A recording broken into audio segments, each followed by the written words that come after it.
Direction Gaza avec vous, Élodie Bouffard. Depuis 2007, le musée d'art et d'histoire de Genève, en Suisse, est devenu un musée refuge, on peut le dire, d'une collection archéologique de plus de 500 œuvres qui appartiennent à la fois à l'autorité nationale palestinienne et qui n'ont jamais pu retourner à Gaza. Une exposition qui se tient dans un contexte particulier, évidemment, avec la guerre. Est-ce que vous pouvez nous dire peut-être quel est l'état d'esprit de cette exposition, d'insister sur la nécessité de sauver un patrimoine ? Alors c'est vrai que l'exposition, elle a été conçue assez rapidement et l'idée c'était vraiment de redonner une histoire à Gaza. Parce que on était face à finalement un constat on a une incapacité de penser une densité historique dans cet espace. Donc il s'agissait d'alerter sur les questions de destruction du patrimoine qui touchent l'histoire de population.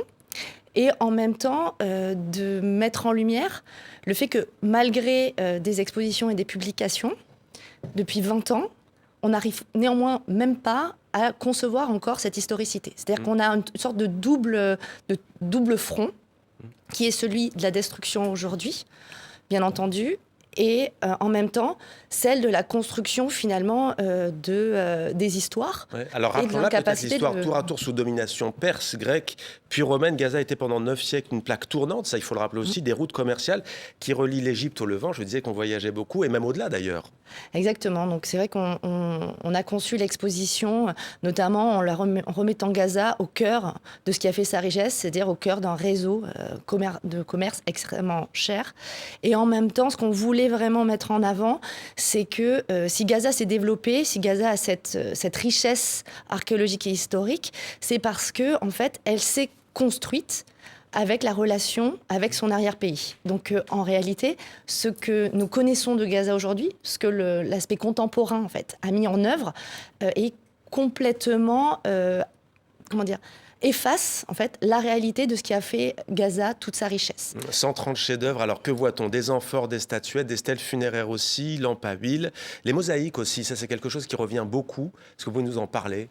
Alors oui, on a la notamment chance... sur Jabalia, le site de Jabalia actuel. Alors, effectivement, donc là, on a une partie de l'exposition qui montre vraiment des œuvres, notamment une grande mosaïque qui fait environ 6 mètres par 4. Et en même temps, avec ce qu'on appelait la nouvelle archéologie, parce qu'il faut savoir que depuis 2005, il n'y a plus d'archéologie.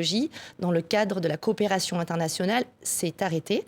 Donc c'est des notamment ONG, avec la France. Notamment avec la France. Aujourd'hui, c'est des ONG. On retrouve quand même beaucoup de Français qui mènent justement ce travail archéologique et les nouvelles archéologies dans le cadre de la crise humanitaire qui touche l'enclave palestinienne depuis plus de 20 ans, en fait, se déploient avec des nouvelles technologies. Et notamment le site de Jabalia, qui est immense, en fait, que personne ne peut visiter. La nouvelle archéologie permet justement, avec des reconstitutions 3D, de témoigner finalement de ce complexe ecclésiastique. On est à 560 mètres carrés juste pour l'église et le baptistère. Il faut imaginer qu'il y a 467 mètres carrés de mosaïque.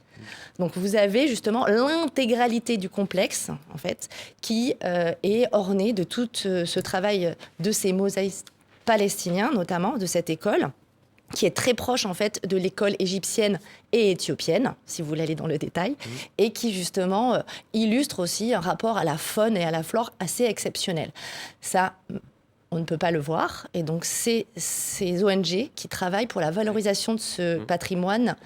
Et nous avons la chance de pouvoir montrer ces vidéos aussi qui accompagnent les œuvres, elles, bien physiques, qui sont bloquées en Europe depuis 17 ans. Gaza, 5000 ans d'histoire, c'est donc à l'Institut du monde arabe. Et on rappelle que les fouilles sont, vous l'avez dit, souvent franco-palestiniennes, débutées en 1995. C'est une aventure et une histoire archéologique qui a donc tout juste 30 ans.